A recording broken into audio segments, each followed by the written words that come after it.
We're back, baby. Welcome in to the Spring Break College Football Show. Today is Tuesday, February 24th. That means it has been 1 full month since our last episode, which also means that the 2025 college football season could not be any further in the rearview mirror, but at the same time, the 2026 season couldn't be any further away, but I am here, hair chopped off, beard grown back in, ready to take this show through the next couple of months in a little bit of a rebrand. Things are going to operate differently here at this show. March, April, and into the parts of May. This show's full attention is going to be geared toward the NFL draft. Covering the NFL draft, breaking down film, player evals, mock drafts, big boards, that has really what birthed my interest in college football in the first place. I had done plenty of work on different shows, different publications, going back to as early as my time in college. And a lot of that process was written work. It was player write-ups, Substack pages, writing for publications, all that different stuff.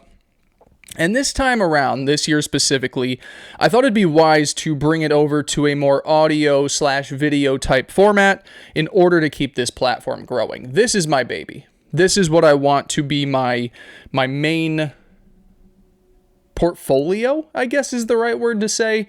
And so it didn't make sense for me to go and, hey, go follow this Substack page, or hey, go follow this other show. No, the Spring Break College Football Show is also going to be evaluating college players as they make the transition to the NFL. So if that excites you, that lights a fire under your ass and you're along for the ride, we're going to have a fun couple of months here. If that's not your thing, you want to take a break, say, hey, it's okay. College football comes back in August. We'll be right back there in June, July, getting ready for an exciting college football season. I will say, give it a chance. Maybe you've never opened yourself up to the idea of evaluating and getting in on the conversation of college players transitioning to the pros, or what can you take from this college football season and apply it to the NFL draft. Maybe you are a fan of the NFL and you've been begging for this part of the show to get underway. Either way, it's going to be a fun couple of months. So that's what the show is going to look like. It's going to be player evals, big boards, mock drafts, team drafts, player discussions, all that sort of stuff that will gear you up for the 2026 NFL draft, which is officially less than 2 months away. I believe it was 2 months away. I think it's April 23rd. So we've got a lot to do in a short amount of time, and I'm very excited to do all of that. Now, before we get into everything on what today's show is going to look like, what the process will be, all the fun stuff that I just mentioned, I gotta ask you guys to keep supporting this page. Now, we took a month off. Hopefully you didn't unsubscribe. If you did, click that resubscribe button. While you're there, click the like button, leave a comment. This is, of course, on our YouTube page, which is our main platform. I hope you guys like the new visual layout. I also hope that the new visual layout worked. I'm filming the show right now, and then I have to go edit it. Hopefully, everything is worked in where it looks a little bit more clean here. Hopefully that all works. Hopefully you like it. Make sure to support this show on YouTube. Again, subscribing to the channel, liking the video, interacting however you see fit. We will still be on Spotify, Apple, wherever you get your podcasts. So if you're listening to us there, thank you. I appreciate it. 5-star review, subscribe to the channel, all that fun stuff. One thing that I will say in terms of trying to grow this channel, this brand over the next couple of months, we're going to open up a little bit more activity on Twitter. We've been consistent on TikTok. That's honestly been our biggest money maker. And then we're also going to go Instagram/Threads. So the page there is going to be @SpringBlakeCFB. Again, you're going to see the same stuff on every single page. I'm going to be posting the same, videos on all 3 of those accounts. But please, if you have accounts there, follow, because we're trying to grow this thing. All right. So today's show specifically is going to be a little bit of everything. I want to kind of set the stage for my thoughts on this draft class as a whole. I want to talk a little bit about the draft combine. Everybody's in Indy this week, everyone that could have made it at least. And so I want to just, my quick hitters on my thoughts on the combine overall, what we can take away from it. And then we're going to go into quarterbacks. We're just going to hit the most important position right out the bat. We're going to talk about the class as a whole, my process for looking at quarterbacks, and then we'll dive into my top 5 list for the quarterback class of 2026 with a couple of honorable mentions. Now, with all that in place, we're going to take one quick water break, and we'll get into the fun stuff. Balake. Where is Balake at?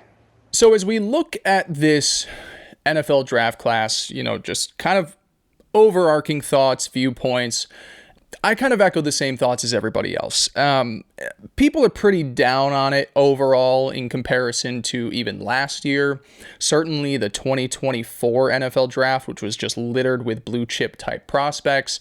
Everybody has said, leading up to this class, okay, not what it is. And a lot of that is fair. I'll tell you right now, last year, I had 4 players earn what I consider premium grades. And then there were an additional 11 athletes that earned first-round grades. So 15 first-round grades overall. The year before that, I had 6 premium grades and a total of 23 first-rounders. This year, again, early stages, I might have 1 or 2 players in that premium group. First-rounders, it might not get past 10 to 12. It really just doesn't have that talent at the top. And look, when you have a class that has just 1 first-round caliber quarterback, it's not going to have the drama or the excitement that a normal, 2014 type class would, or 2018 when there were 5 guys in the first round, or hell, even what 2027 is going to be. So you're already losing some of the pizzazz because the most important position, it just doesn't have it. And then you also have, other position groups, running back. Really empty this year.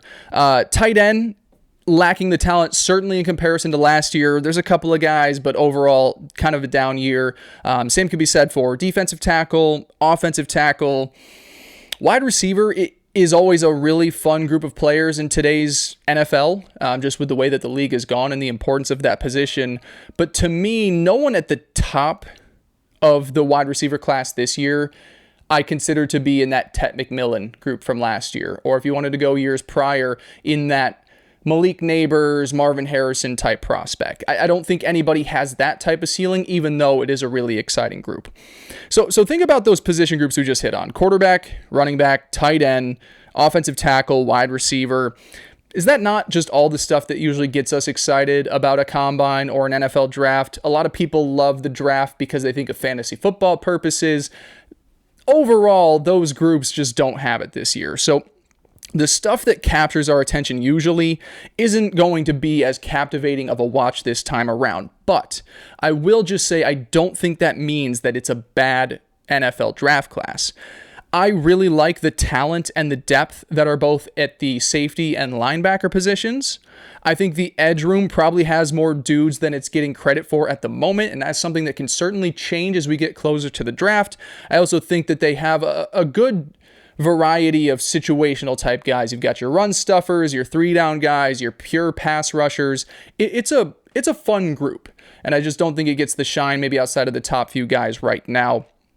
And again, while I said there aren't premier wideouts, I think there are a ton of quality wide receiver 2s and 3s that can hang around in the league for a long time. So it's not star-studded or even starter-studded, in my opinion, but I think it's got some quality littered throughout, and some position groups that have a lot to offer. It just might not be the ones that, kind of keep you at full attention throughout this process.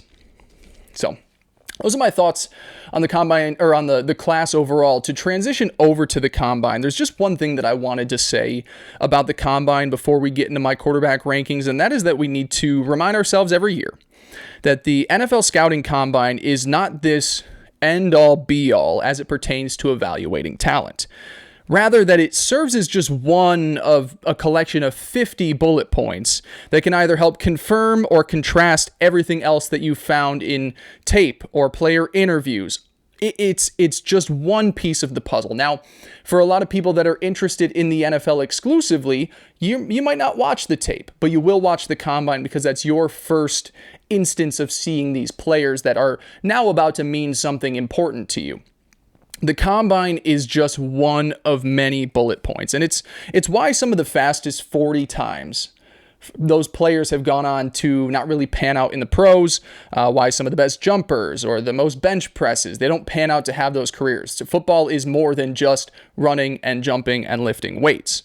Winning the combine should mean that you went in with maybe certain question marks or things that needed answered or things that needed to be verified from what we saw on an actual football field. Not that you showed us things that aren't matching up to what's on the tape.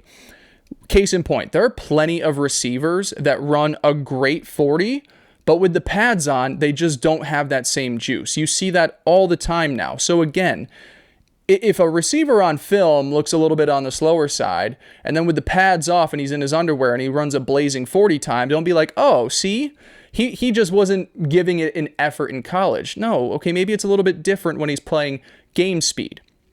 So I just think we need to remind ourselves that, there are certain metrics that are important, but overall, it's more just trying to solidify what you've already seen on film or what you already know about the player. I do want to touch on the couple of metrics that are growing over the last few years in terms of what can be incredibly valuable to evaluate at certain positions. And the first is being, for offensive linemen, the sub 4.47 second short shuttle has contributed to a high success rate of offensive line prospects. So being able to watch that specific drill, watch those players that get in the sub 4.47 short shuttle, that has gone on, and it's a growing trend every year of really quality starters in the league, guys that hang around for a while. And it could be first rounders, fourth, seventh. If they have a sub 4.47 short shuttle, they have hung around in the pros. So that's one to look at. Another one that's growing in terms of it, I don't think it's as clear cut as the 4.47 short shuttle for edge rushers. A sub 7 second 3-cone drill showing similar success when evaluating edge rushers and kind of clarifying what's already been on tape is their short area type quickness. Now, a few things that I always care about, to me, the measurables are always what's most important. Colleges do their players a lot of favors. They'll bump up an inch, they'll bump up 10 pounds. They'll mess with the numbers because it really doesn't matter what you're putting on your college website. What I want to see is that you come into the combine and you measure at a respectable height and weight, and the percentile of your hand size is where it should be. Arm length for offensive linemen. Those are what stand out to me the most. The combine serves as that area to prove okay, were we being lied to on the college sheets, or is this guy actually what we thought he was from a stature standpoint? 10-yard splits, I would say, on the 40 time are pretty important to me, especially for trench play. Show that quick area burst, ability to get off your feet quick. But again, it only matters if you can take those numbers, go back to the film, and say, oh, yep, that adds up. I think overall, the NFL draft community has gotten better at remembering that on a yearly basis, but there's always that one or two guys where it's like, did you see what Darian Porter did at the combine? And I liked Darian Porter last year too. And to be fair, I don't really know if I have much of attention on what he did in his rookie season, but there's always that one or two guy where you're like, oh my God, he won the combine. And then he doesn't pan out in the pros. And it's like, okay, well, what did the film say? Combine's just one bullet point. I just want to throw that out as a reminder. There's a lot to take in consideration for this process. Now, we're going to just keep working through this here. I wish I had a host that could kind of bounce things off me and make it for easier transitions, but when you're rolling through just a lot of different things to talk about, there's no real clean way to do it. Let's shift our focus to the quarterback class now.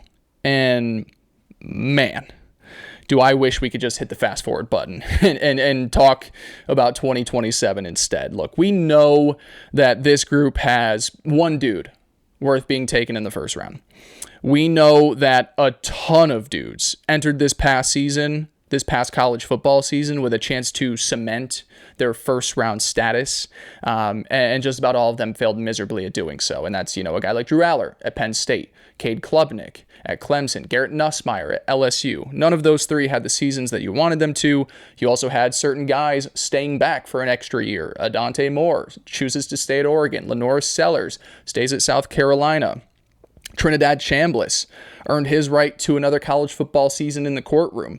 Chambliss would have been my quarterback 2 in this class. And as a guy that really prefers his bigger, stronger quarterbacks, that says something that I was going to be down for a sub 6 foot guy at QB2. So with all that in mind, knowing that this is a down year to be needing a quarterback, I think it needs to shift how we frame our minds about this group of quarterbacks. If I can't have Fernando Mendoza at the top of this draft, but I still need to add a quarterback to my room, maybe I need to value the high floor type prospects that I feel like could hang around for the next 8 to 10 years as a really solid backup, as opposed to the dart throw of a guy like, yeah, he hasn't really shown us much, but potential. You know, the fact of the matter is backup quarterbacks have had to fill some incredibly important shoes over the last few years. Jarrett Stidham played in this year's AFC title game. Malik Willis and Davis Mills kept the Packers and the Texans alive in the playoff hunt with their play during the regular season. You could throw in the 49ers drafting Brock Purdy as Trey Lance insurance, or Washington selecting Kirk Cousins as their RG3 insurance. Help throw in Nick Foles in his Super Bowl run with the Eagles. You know, I want to be the team that finds the diamond in the rough too. The guy that plucks a third rounder based off potential and all of a sudden he's the next star of the league. Don't get me wrong. That's awesome. You go down as a legend for finding that dude. But in a year where it's looking rough overall, and we also know that there's a great class coming down the pipe in 2027, I'm more than fine leaving this draft knowing I found a guy on late day 2, early day 3 that might not have starter potential, but can sit at QB2 on the depth chart for the next decade and give me serviceable play when needed. And because of that, I think that's something you'll see play out in my rankings. So that's my thoughts on the class as a whole. Before we get into the top 5 list, and man, I'll tell you what, we got a lot of notes here. This is a thick stack of papers. If this drags on, and maybe it doesn't, we might change up how we, try and touch on certain players at certain positions. I'll tell you what, for this and our next episode, quarterbacks and running backs, it's a whole lot easier to make a list of 5. When you start getting into wide receivers, you probably need to go about 10 deep. Edge rushers, offensive linemen, this safety class, this linebacker class. I'm getting the easy ones out of the way to see how much time I can actually afford to go into some of the more detailed position groups. So that's why we're starting with quarterbacks. We're not saving it for last because it's the dramatic flair and the most important position. We're not even getting it out the gate because it's a glamorous position. We're getting it out of the gate because I want to talk about 5 to 7 guys, and I'm very curious how much time that's going to take me. So before we get into the top 5, I want to give a couple of shout outs to some guys that have my eye as we work through the entire process. Didn't crack the list, but still I was like, well, this is interesting. And the first guy I want to give a shout out to is North Dakota State's Cole Payton. Really interesting cat. So let's start off with the stuff that you can't teach. Good size, 6'2", 229 pounds. I believe that was weigh-ins from the Senior Bowl. He's been around since 2021, appeared in 51 games for the Bison. But how about this, though? Primarily used as a runner through his first few seasons at North Dakota State. Didn't take over as the starter until this past year. From 2021 to 2024, 58 pass attempts, 151 carries. So definitely used as more of that gadget QB2 type player. Takes over as the full-time starter in 2025. Completes 72% of his passes for 2,700 yards. Still ran it a fuck ton. 136 carries, extra 777 yards on the ground. 29 total touchdowns to 4 interceptions. Did fumble the ball 4 times as well. Couple of things that I like from the Cole Payton film. He is one of the few guys in this draft class that's already played in a pro-style offense, and he seems super comfortable playing in it at the Senior Bowl when he took his talents there. He's a good 3-level thrower, can pepper it around the yard, solid metrics throwing outside the numbers on those intermediate and deep levels, which are what I like to call the money throws. Not afraid to take the heat. Talked about how he used his legs, how he's more of a physical downhill type runner, but he stands strong in the pocket, gives his receivers as much time as possible, and can still rip it with a defender in his face. Now, a couple of ththings not a fan of. First one being, he's a lefty. Not afraid to admit it. I am anti-lefty as it pertains to NFL football. And hey, I'm left-handed. My parents are left-handed. 2 of my siblings are left-handed. So I'm allowed to be biased against lefties. And I am. So I don't love that. I do think that you have to shuffle around everything opposite for the offense. Wide receivers always talk about how a ball from a lefty just feels different when it hits you in your hands. So I don't love that. I do think he needs some work refining the footwork and throwing motion. Takes a while for him to get the ball out of his hands. Throws off the timing a bit, especially on those intermediate to deep throws. Footwork in the pocket, little clunky. Doesn't really step into his throws on a consistent basis either. And then look, he's got 284 pass attempts under his belt, all at the FCS level. For comparison, some other guys that are in his kind of like bucket of prospect, and that's like mid to late day 3 guys. Sawyer Robertson and Luke Altmaier have 1,000 pass attempts. Taylen Green has 1,200. I'm going to say it a ton in this episode, so get used to it. In this year's class, I'm more willing to save my project higher ceiling, low floor guys for day 3 and drafting my quality backups somewhere in day 2 or round 4. Cole Payton has a lot of the measurables and arm talent that I want from a quarterback. I just don't see the path to him getting the reps he needs to improve upon his deficiencies. And where he stands is right now as a player, I just don't have the trust that he can be a sturdy enough of a backup when comparing him to other dudes in this class. So not a guy that cracks my top 5 in an underwhelming quarterback class, but a fun prospect I wanted to give a shout out to as a day 3 type target where, who knows, maybe there's something there. And the other guy I want to give an honorable mention shout out to is Arkansas's quarterback Taylen Green. Fun player with the football in his hands. Again, where I start with all my quarterbacks, I go to the body. He's got what I'm looking for. Came into the Senior Bowl at 6'6", 229 pounds. If he decides to participate in combine drills, and I believe he's running the 40 at least, and he plans on doing a lot, he's going to be the name we talk about most from this position group. And again, that's not to say that all of a sudden you're talking Taylen Green round 2, but you're like, hey, what an athlete. He's a very good athlete, ultra productive quarterback too over his 2 seasons with both Boise State and Arkansas. Comes to the NFL with nearly 10,000 passing yards under his belt in 53 games, another 2,400 yards on the ground. His past season completed 60% of his passes for 2,700 yards, 27 total touchdowns, but also had 11 picks and 5 fumbles. And that brings us right into the film. Technically speaking, there's a lot to improve on. Not much is consistent in his pass reps, upper body, lower body, and all of that plays into his inability to find targets at a consistent rate. Throwing motion is long, doesn't really whip the ball out quick. He loves to do this little cute sidearm throw that he has zero control over. And then he also still struggles with his eyeballs, doesn't throw with anticipation, needs to see the targets open before letting it rip, and gets a little bit panicky when he has to move off his first read. So that's kind of all the stuff that I don't love from the film. And it's pretty glaring stuff. But man, the good is really good when you watch his game, and it's so fun to watch. Just about everything that you would assume from his athletic profile shows up on tape. You know, real nice arm strength, decent deep ball thrower, can create for you outside of structure with his legs. You know, he's tall, 6'6", long-limbed, but that doesn't stop him from being twitchy, being able to make defenders miss.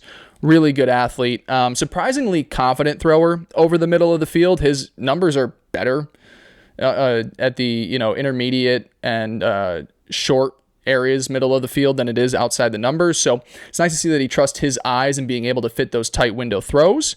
But again, honorable mention in a bad quarterback class. Still nothing more than a day 3 flyer, but I'm just intrigued with the athlete, man. Green, if he's a 5th, 6th round prospect and the right coaching wants to get up on his fundamentals fixed, I think there is a world where the good of Taylen Green shows up more than the bad, but at the end of the day, nothing more than a long play developmental project, and maybe the athlete just makes us want to switch positions a little bit. I'm not saying he has to do that. He's a talented quarterback prospect, but who knows? He could be a fun gadget player, tight end type mold with his size. So Those are my 2 honorable mentions. Now that we've got those out of the way, let's dive into my top 5 list for the 2026 NFL Draft quarterback class. And let's start at 5 with a guy that I had a lot of hope for heading into last season, but it did not pan out remotely close to what I thought it could be, and that's Penn State's Drew Allar.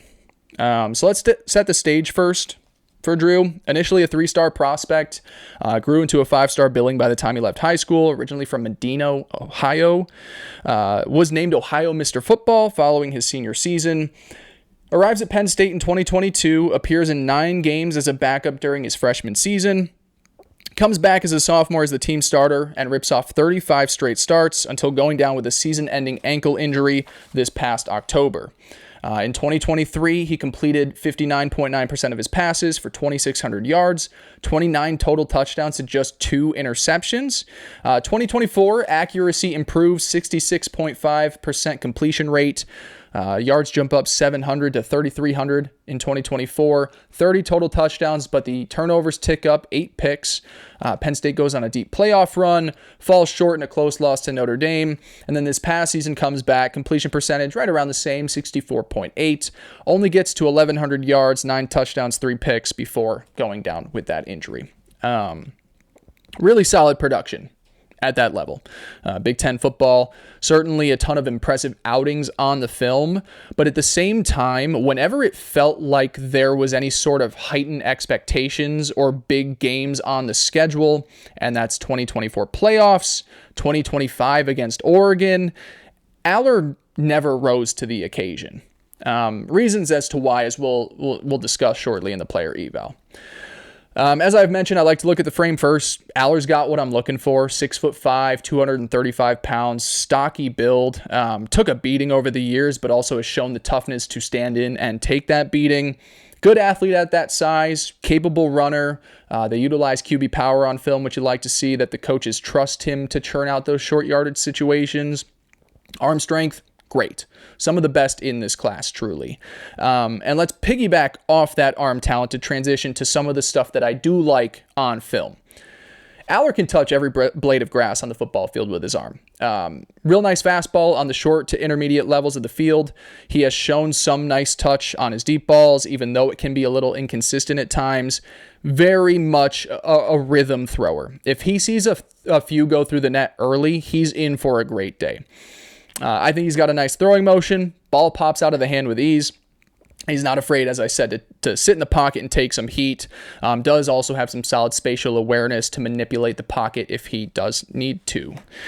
As a guy, personally, that prioritizes size and arm strength when evaluating the position, all of that right there is music to my ears. But somehow, despite all that, he's my QB5 in a weak class. So let's get into the why. Frankly, for Drew Allar, everything between the ears is a mess. That's a lack of confidence in his study in the film room for game prep leading up to the game. That is a lack of confidence in what his eyes are showing him during the game.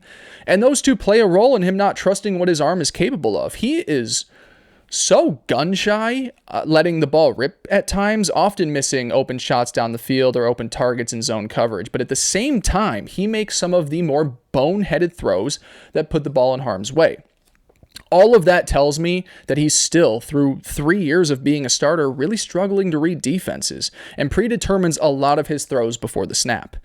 Processing ability is on the slower end of things, really hurt the short passing game at Penn State. There'd be those plays where it's just like, hey, that 3-yard out route is right there. Just hike, let it rip. And he just takes a second. He just doesn't trust anything between his eyes and his brain and his arm, and it really hurts him. I also think lower half body-wise, the mechanics need a complete overhaul.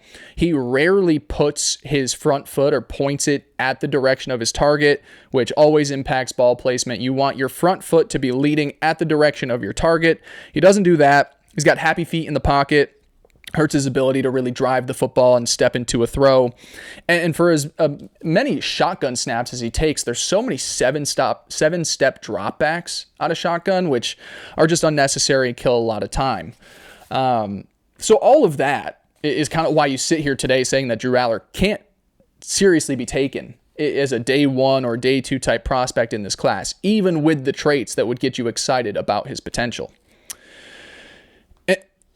And one aside with Drew Allar, while it's certainly not the path Drew Allar would have chosen to go down, I do think how things have turned out for him this season specifically, it's one that could be best case scenario for his long-term development. You know, Drew Allar's lack of trust and confidence in the mental aspects of this game, combined with the expectations of what being an early draft pick would have dealt him, this dude would have melted away in a flash.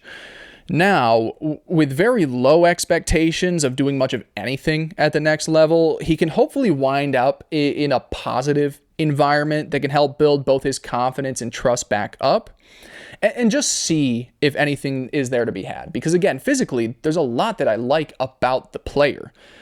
I think if you can put him in an organization that has, you know, a strong offensive mind, that has a veteran, stable quarterback, hell, maybe even a stable QB2, just so that you really never have to risk of putting him out there early, you might be able to spend a couple of seasons just oozing confidence into this guy's brain. Maybe just being around some of the smarter minds in the NFL can get the right coaching he needs. Who knows? Maybe there's a pathway to him becoming what all of us had hoped he would be over the last couple of seasons. Fit-wise, I mean, like, I would love if he could find a way into being QB3 on the Rams. You know, a guy that is confident in his abilities like Sean McVay, a guy at quarterback that is confident in his abilities like Matthew Stafford, already maybe have a stable QB2 there, ton of talented wideouts, a situation like that one. And there's a few across the league. It's not just Los Angeles. Just feels like a really solid spot to spend some time getting Allar's mind right and just seeing if anything's there. But because you need that level of support, and the fact that you really need to slow play his development at the next level, that's why I couldn't put him any higher on this list, and why Drew Allar sits as QB5 for this upcoming NFL draft class. I'm going to take a quick break. We're going to come back, rattle through 4, 3, 2, and 1. My name's Blake. All right, moving along the list now. Let's spend a little time talking about my QB4 for this upcoming NFL draft class, and that is none other than Miami's Carson Beck. I'll say this off the top. I don't think Carson Beck gets nearly enough credit for the collegiate career this man had. And there's the off-field stuff. There's his face, which looks a little funky. Like, I get why people like to make fun of Carson Beck, but man, was he was so productive in college. You know, 4-star recruit coming out of high school. He was 2018's Florida Mr. Football. Originally committed to the University of Florida to play baseball. Then he commits to Alabama, deciding to pursue football. He was actually going to go to Alabama and play football and baseball. Eventually flips to Georgia, sticks with the Bulldogs, just playing football. Sits for a couple of seasons, earns the starting job in 2023. In 2023, completes 72% of his passes, nearly 4,000 yards, 24 touchdowns to just 6 interceptions. The numbers do dip down a bit in 2024. Completion rate down to 65%, yards at 3,500, 28 touchdowns, but now 12 interceptions.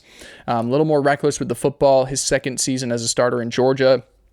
Season ends with a gruesome UCL injury in the SEC title game, which leads to Gunnar Stockton taking over, Beck transferring out to Miami, and then, you know, while still maybe not fully recovered from that UCL surgery, in 2025 has a really good season, gets the completion rate back up to 72%, throws for 3,800 yards, 30 touchdowns, still has 12 interceptions, but takes his team on another deep college football playoff run that takes his team on a deep college football playoff run that runs one game short of the title. Finishes his collegiate career with a record of 37-6. 12,000 yards, 95 total touchdowns, 32 interceptions. It's a pretty good resume. It's a pretty good resume over a few years in college ball. But I know we're here to talk about his projection to the NFL and not what he means in the world of college football. So let's see what we've learned about Beck over the years and figure out what might and might not transfer to the pros. So body, perfectly fine for NFL standards. 6'4", 220 pounds. Arm strength was good before the UCL injury. However, it took a noticeable dip in 2025. Could that be something that comes back with another year of rehab, another year removed from the injury? Sure.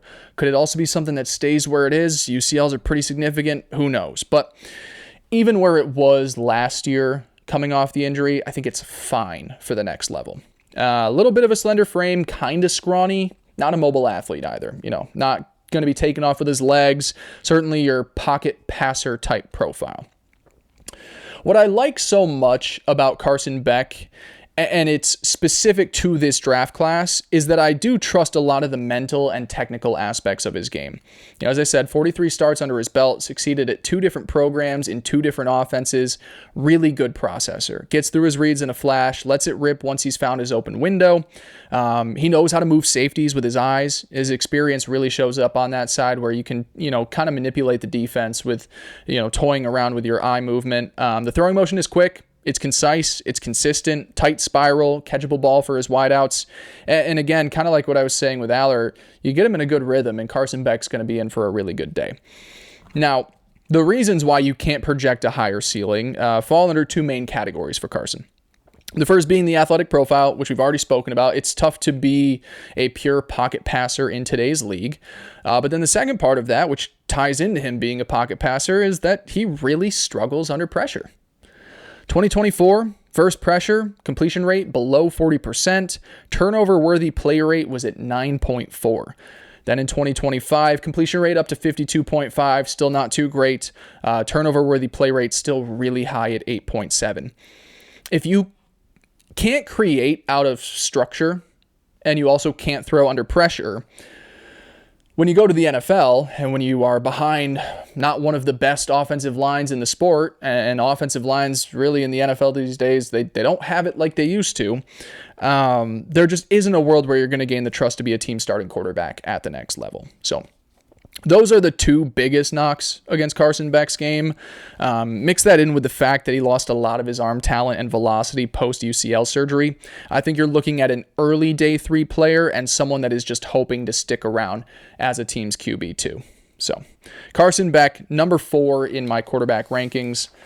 Let's keep things rolling. Okay, let's talk about one of the harder QB evals I think there is to have in this class. Not many quarterbacks have gone the Ty Simpson path and turned it into a successful NFL career, but I still think he's got enough going for him where he might be the one to buck the trend. I do seem to be a hair lower on Ty Simpson than most, but I've still got the former Alabama starter as my QB3 for this upcoming NFL draft class. So let's set the stage with how we got here first. Former 5-star prospect from Martin, Tennessee. Ty Simpson did something that not many people do in today's college football, and that's wait his turn.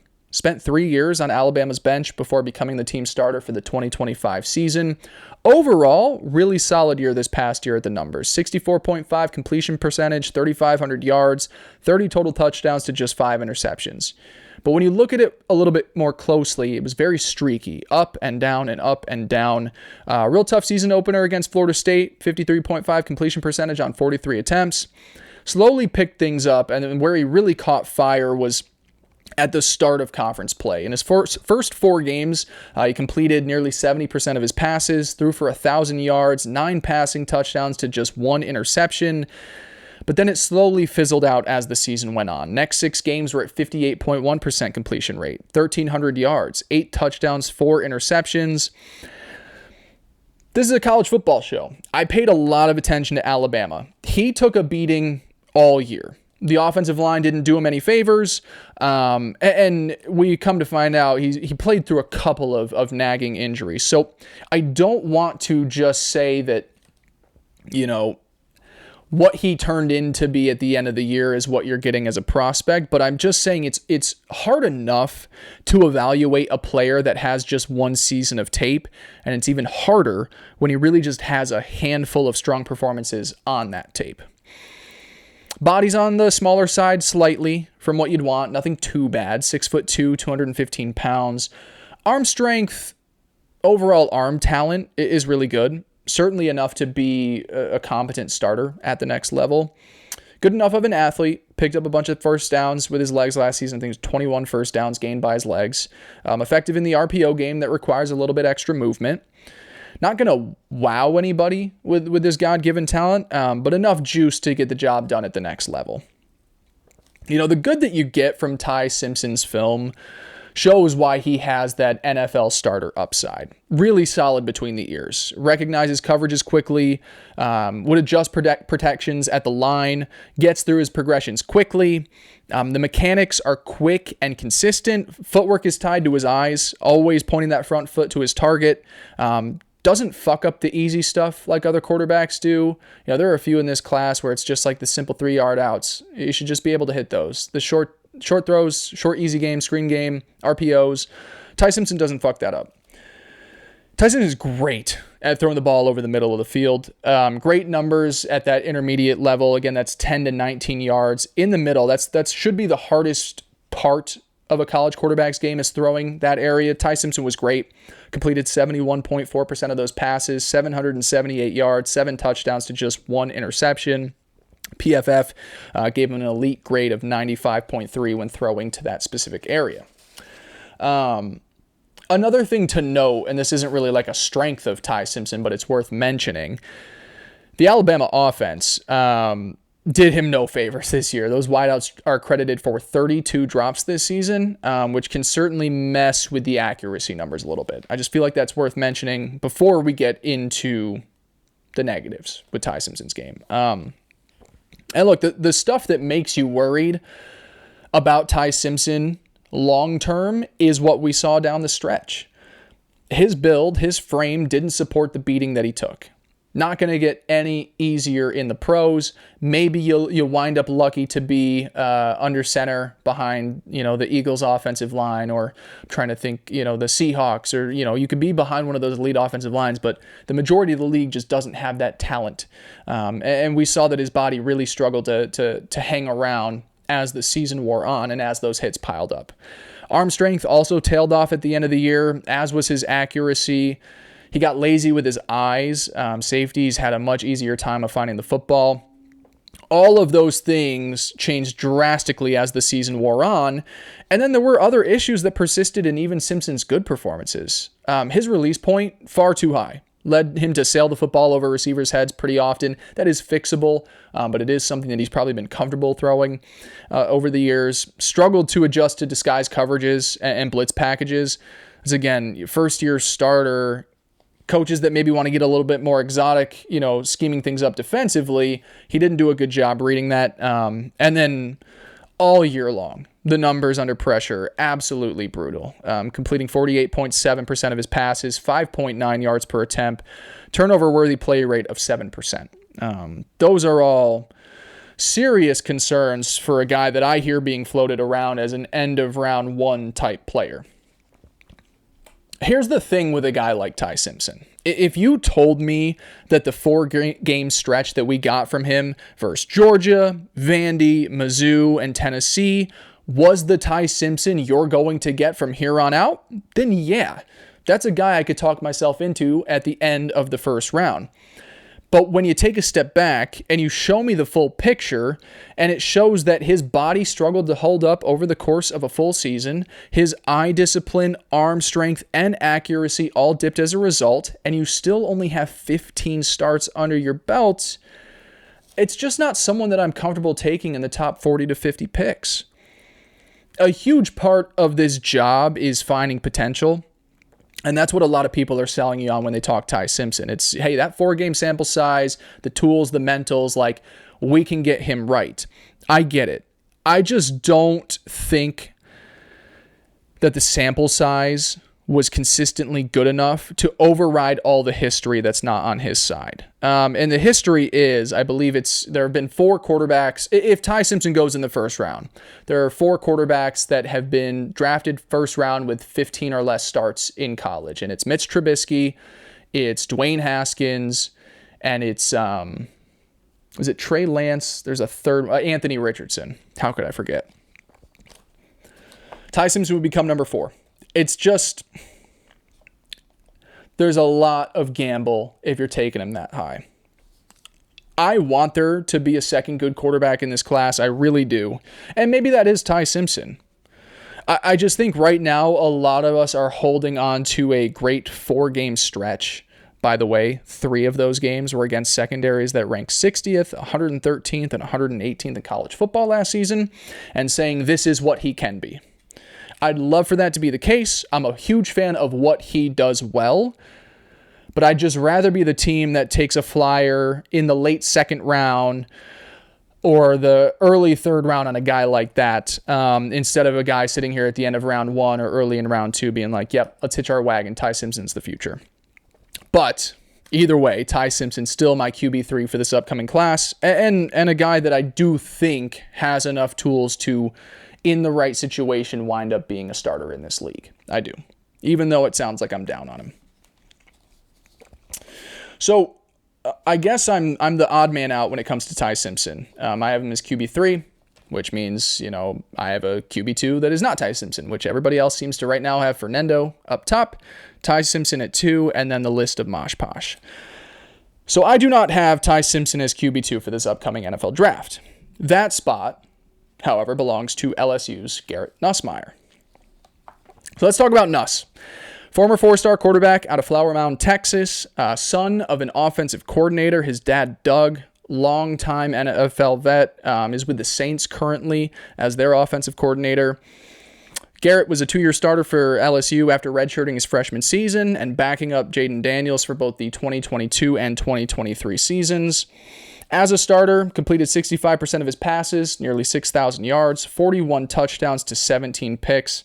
Pick number isn't great. Even worse, he had 12 in 2024 alone. He decides to forego the NFL draft last season to try and cement his status as a first-round quarterback, but a preseason injury and a disastrous season for LSU sent things in the complete opposite path. In 2025, he completed 67% of his passes, had 12 touchdowns, did cut the picks down to 5, but played in just 9 games before shutting things down with the injury once the season was officially lost. I'll say this about Nuss's film this past season. The abdominal tear that he played through, one, shows me a lot about the character. Shows me a lot about the guy that was willing to still go out there each and every day and give it his best to try and put LSU in a position to win football games. Abdominal tears for a quarterback are just insane to try and play through. So I'm going to cut him a little bit of slack in some of the film and not necessarily being able to elevate his status like he had hoped he would. So let's transition along. Look, as we go to the body, I'm not afraid to say it. He's not my type of quarterback build. Just a hair under 6'1", 205 pounds. The arm strength is better than what you'd expect it to be at his size, but it's also nothing more than average at the NFL level. Hands are at 9 inches. Usually a death sentence in my book. I'm a hand size guy. So he's small and he's hurt. 2 knocks I just gave Ty Simpson, and he's smaller than Ty Simpson. But as we work through the rest of the profile, you understand why I can't quit him for this specific quarterback class and why I have him above everyone not named Fernando Mendoza. So what I love on the film is that everything shows up as you'd expect it to, coming from the son of an offensive coordinator.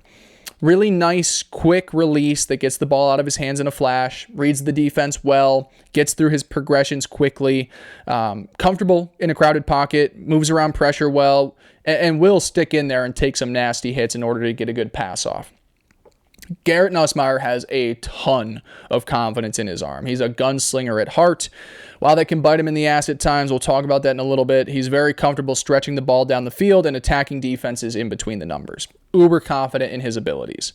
And I do think he does a nice job of throwing his receivers open. Doesn't really need to see them open before letting it rip, so the anticipatory skills are certainly a plus.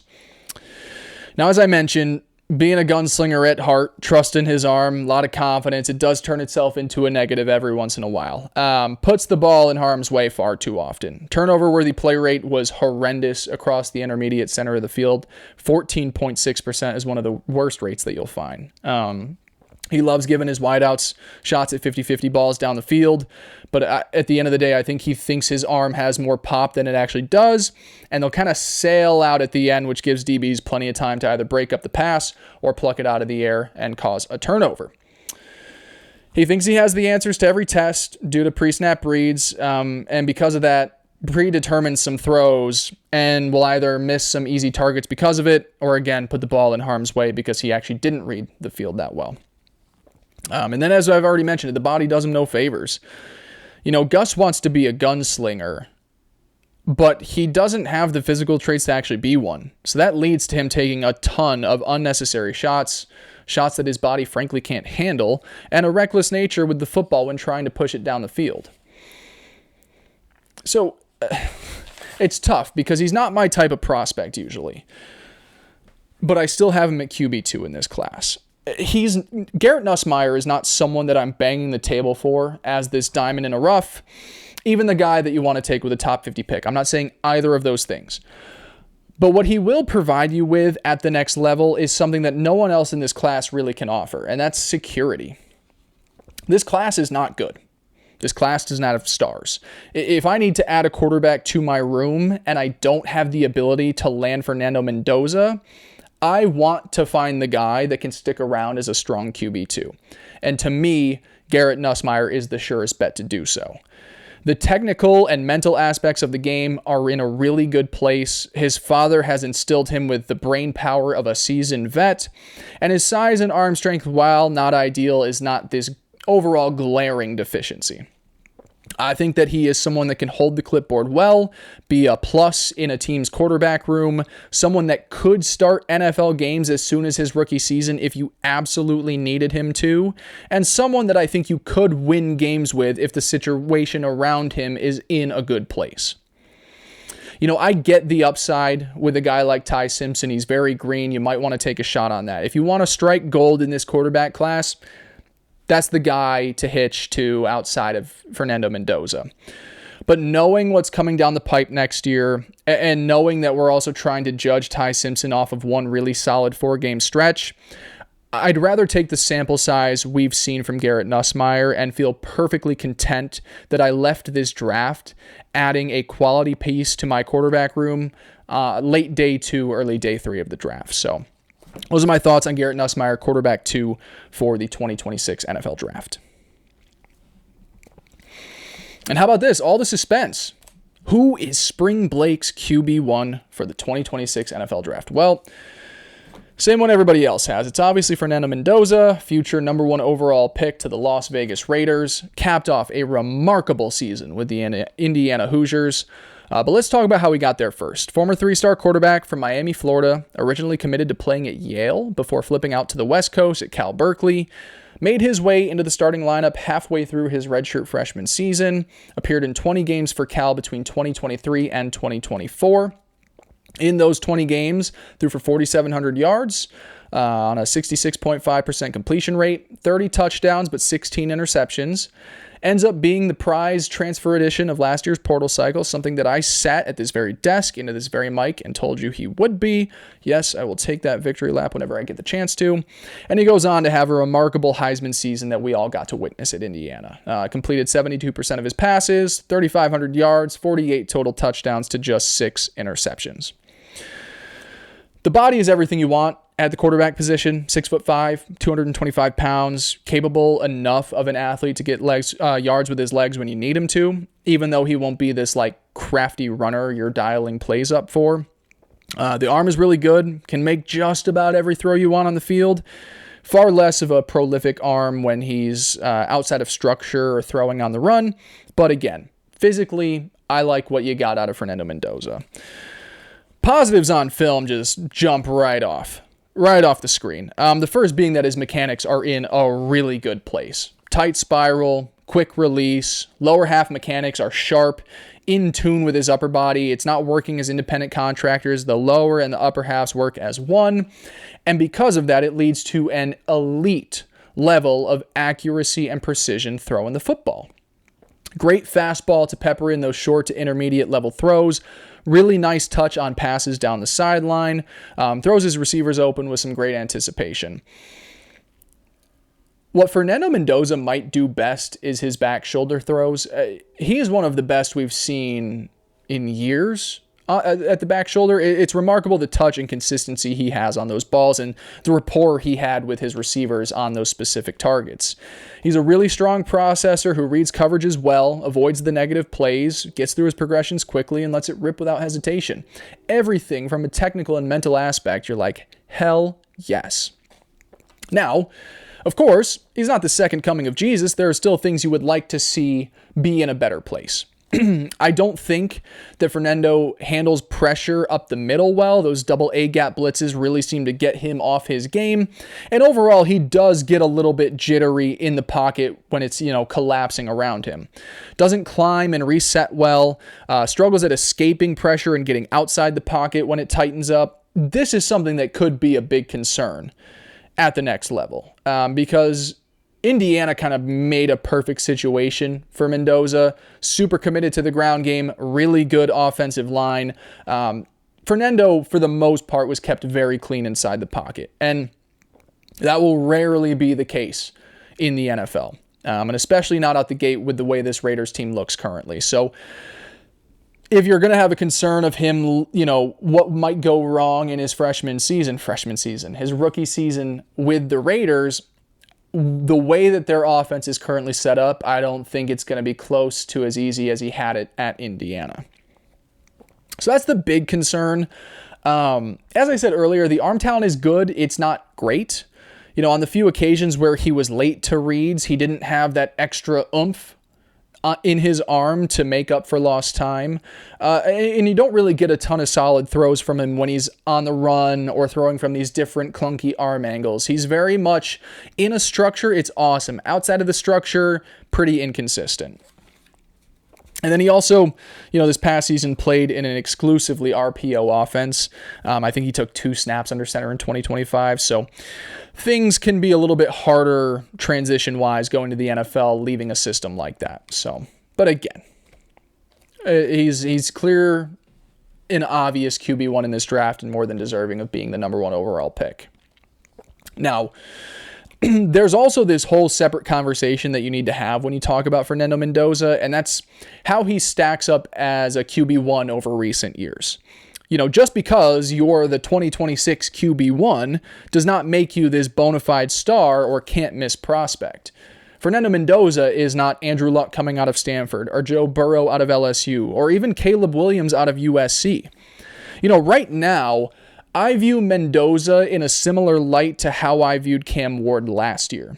And again, if you followed my work on Substack, you would understand that, Cam Ward, and first of all, I'm not comparing them as a player. I need to say that right now. They're not the same player, but how I grade them in the class is pretty similar. And that's as a fringe first-round grade. Last year, Cam Ward was my 24th ranked prospect in the draft. Had 23 guys ahead of him. And in this class, I think Mendoza will probably line up in my top 15 to 20, but he'll be 15 to 20. Now, you'll hear that, and you're like, well, hey, idiot, he's about to be the number 1 overall pick. You think he's a fringe first rounder? This is about player grades, not where he will be selected. You have to separate and remember to separate the draft slot from the player, especially at the quarterback position, because that position is the most important one in all of sports. I'm not someone who takes positional value into account when grading out players. To me, the grade is just about the grade. It's what I see size-wise, film, all that. The grade is the grade. But at the same time, I also do believe that a fringe first-round talent at the quarterback position is more than deserving of being the number 1 overall pick, especially when there is no one at his position graded higher. So no, Mendoza does not have a higher grade for me than the one I gave to Caleb Williams. He's not close to the grade I gave to Drake May.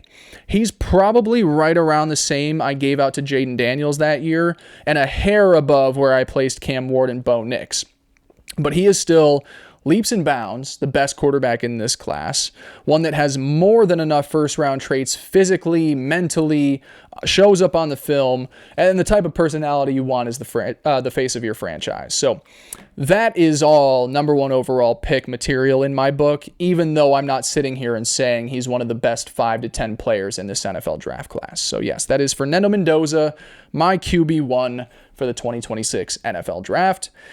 And that's going to be our show today. Again, the top 5, I'll rip it off again. Fernando, obviously, at number 1. I've got Garrett Nussmeier, just trusting he can be a seasoned veteran backup for a long time in this league as my QB2. I like taking the flyer on Ty Simpson. I probably wouldn't do it in the top 40 picks, but I like the upside and what he showed you at different stretches at Alabama. He's my QB3. QB4 is Carson Beck, the Garrett Nussmeier light, where I think his skill set could survive in the league as a backup for some time, and the ultimate project of Drew Allar trying to get his mentals and confidence right to where maybe you could get something out of that arm talent years down the road as my QB5. So that is the list. I hope that went well. I think it did. I got to check on the time. We're going to stick. So I know this episode came out Tuesday. I think we're going to try and stick to a Monday, Thursday schedule. So Thursday, I'm going to come back. We'll probably touch on some combine stuff. We'll go into running back rankings. And then we'll start next week, Monday, Thursday, up through the NFL draft, probably a little bit after as well, so we can talk on everything that happened. Again, please support this show however you can on YouTube. Subscribe, like the videos, podcasts, subscribe, 5-star reviews, Twitter, TikTok, Instagram, Threads, at SpringBlakeCFB. Throw me a bone there. I love you. I appreciate you. I'm very happy to be back, and I'll talk to you in a few days. Peace.